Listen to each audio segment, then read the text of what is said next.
but because of the impactive nature of all of those type of exercises, even though they're very effective, it certainly does a lot of damage to your body. Yeah. And it's not for everybody. I have one client that I've been working with for probably about like 4 years. And when I first got with him, he just kind of came off just with another trainer and had him doing a lot of plyo exercises. And this guy at that time was in his late 50s. And I questioned the trainer on what was the purpose of you having him do that, you know, and knowing that, you know, with age comes, you know, let's say the increase of being more frail, you know, for lack of a better words. And, you know, the end result, by the time I got to him, his knees was, you know, wasn't to where he would like them to be, you know, for the pain from, you know, just jumping up and down and doing a lot of things that really didn't make any sense.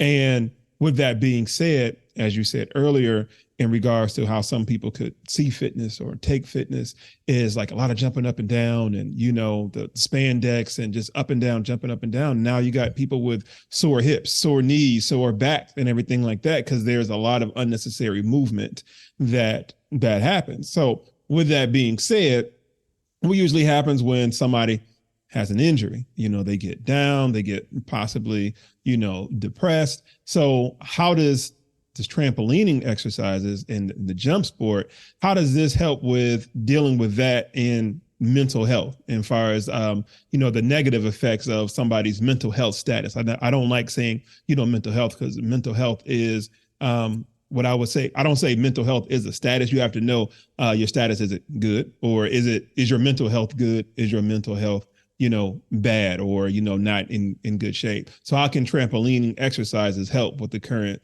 state of the mental health crisis? So increasing your mental wellness, and depression seems to be an epidemic right now in this country. And like I said, if you're releasing all of those happy hormones like oxytocin, dopamine, serotonin, all of those things are really important in overcoming those kind of negative self-talk or self-image, and improves your, okay, I'll tell you what, I start working out.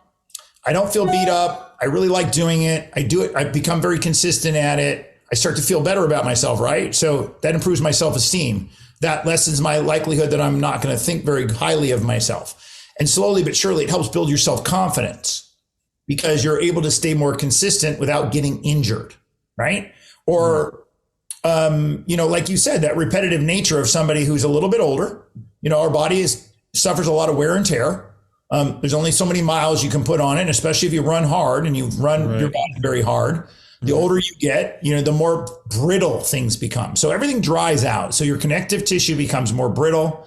The cushioning in your joints becomes more compressed. And if you think about it, it's kind of like shock absorbers and rubber and things on your car. The longer you drive the car, the more. Yeah, those shocks go out. You got to replace those shocks. You can't just go back and just change everything. So but sometimes we have to be a little more ginger about how we approach that. But if we can put you in an environment where it's not being destructive, and yet you're getting all the muscular benefit from the exercises that you want to be doing, so that you can maintain a good, healthy appearance, physical prowess just in general, right?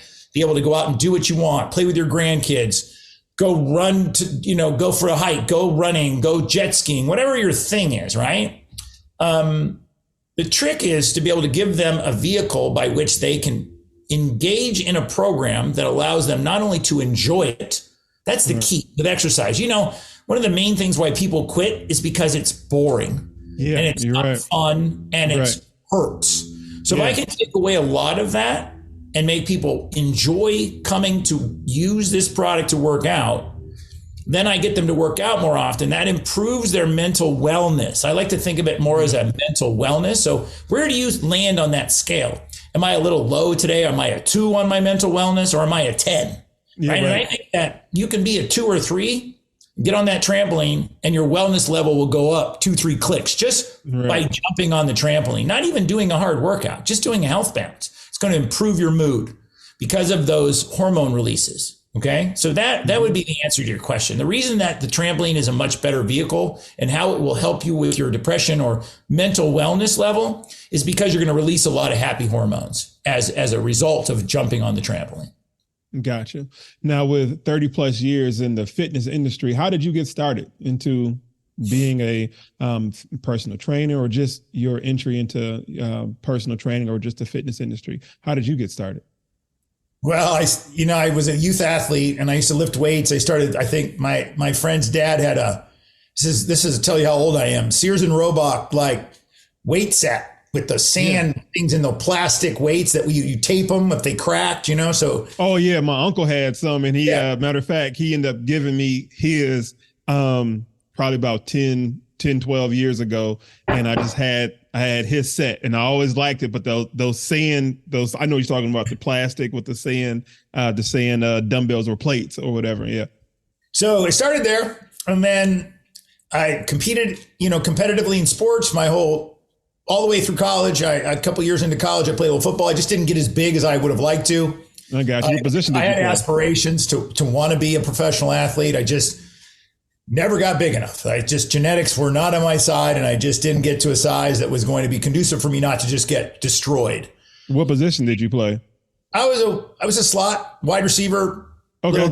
I played a little DB. I returned punts, things like that. So, I never got to that 200-pound range. And about 6 foot, 200, 210 would be perfect. I was like 185, and I was really strong. But when a guy when there's two trains coming and physics, it's 265 or 275 pounds versus 185 pounds traveling at the same rate, the lighter thing is going to suffer the consequences of that. So I moved on from that. And then the funny thing is I got into fitness by accident. I was working in the construction industry and things kind of went sideways, and I was going to the gym every day because it was the cheapest form of entertainment I had, $1 a day. I thought, wow, what else can I do for $1 a day, right? A couple hours, kill a couple hours of my time.